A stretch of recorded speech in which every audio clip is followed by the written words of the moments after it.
Há muitas coisas que a gente tem falado, especialmente eu vou ressaltar aqui sempre o lado do corporativo, né?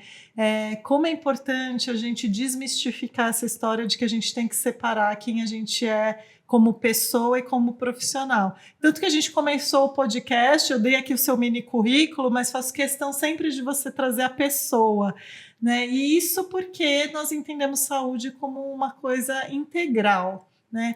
Então, eu queria que você falasse um pouquinho mais sobre isso, né? Como você entende saúde, por que que é importante refletir sobre isso? Já a gente que ainda não chegou à vida mais madura, vamos dizer assim, né? Mas estamos na jornada para, se Deus quiser, chegar lá, né? Exato. É o que a gente fala, se tudo der certo, né, todo mundo vai envelhecer. Sim, que bom. Então, assim, acho que falando um pouquinho até do começo, quando eu pensei em medicina, Uhum. sempre tive muito essa coisa de querer cuidar, de querer ajudar o próximo.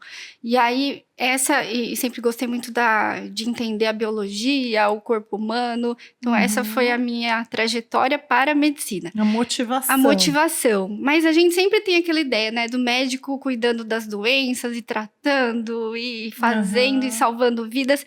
E quando eu entrei na faculdade, o que mudou muito o meu olhar foi realmente entender a geriatria, porque no comecinho lá era uma coisa muito nova, ainda é de certa forma novo, né? Uhum. Mas ter um olhar para a pessoa e para o todo que ela está vivendo, e não só para um órgão, não só para uma doença, Uhum. não só para uma coisa, uma parte específica. Então, a geriatria me abriu para olhar toda a complexidade do humano, né, do Uhum. corpo, mas no seu meio também, porque a geriatria aborda muito outras questões que não são relacionadas só com o corpo físico, né? Certo. Então, nesse momento aí que a geriatria me brilhou os olhos, eu decidi, no Uhum. segundo ano da faculdade, que eu ia para esse caminho. Tá.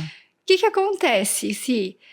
Fui percebendo ao longo da minha prática como geriatra que eu precisava fazer um pouco mais. Porque também só cuidar tudo bem, da pessoa como um todo, mas com várias doenças e com muitos remédios, que é a realidade de muita gente hoje, não estava me satisfazendo e eu sentia que precisava começar antes. Certo. O ideal é a gente conseguir prevenir doenças ou tratar de forma melhor do que um remédio para cada coisa, Uhum. né? Então, nesse momento que eu fiquei conhecendo a medicina do estilo de vida, que aí de novo, é super novo também no Brasil, ainda mais, e aí fui fazer a pós no Einstein. Certo. O que é a medicina do estilo de vida? Basicamente, ela não é considerada uma especialidade médica, pelo menos por enquanto, mas é uma forma de atuação. Então, Uhum. baseada em alguns pilares. E desculpa, eu já te interrompi, Pode mas falar. fazendo uma pergunta. É específica para quem é geriatra ou outras especialidades acabam cursando também? Outras especialidades podem cursar também, inclusive não médicos.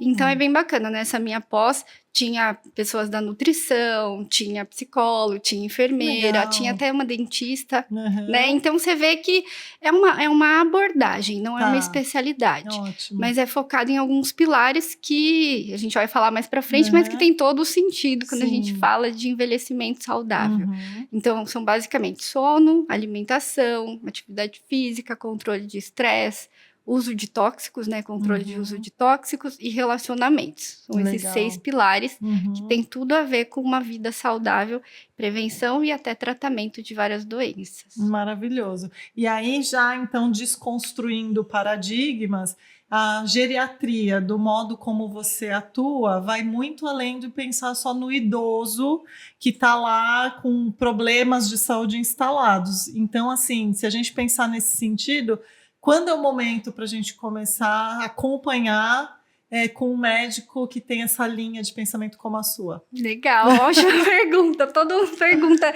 quando que é a idade que eu preciso procurar um geriatra, né? Eu Isso. sempre respondo assim, que o idoso no Brasil hoje é considerado a partir de 60 anos. Mas, gente, envelhecer é um ato contínuo, né? Não é que eu Sim. tô lá, Uhum. 59, agora virou a Aham. chavinha. Então, assim, Quanto antes você conseguir, a partir dos 30 é legal de fazer um acompanhamento de rotina. Não precisa ser necessariamente um geriatra, tá? Certo. Mas é legal ter um médico para chamar de seu. Faz toda a diferença eu ter um médico de confiança, alguém que já me conhece, que sabe os meus valores, que entende como eu entendo a minha saúde, porque as pessoas entendem saúde de formas diferentes. Então, faz toda a diferença você ter um médico para confiar e para chamar de seu. A partir dos 30 anos já tem recomendação de alguns exames de rotina para serem feitos.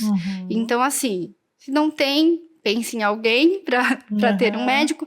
A partir dos 40, 50 anos, se você não tem, já é legal considerar um geriatra. Sim. Porque a gente é formado para ter uma visão mais global aí e pensar num envelhecimento saudável.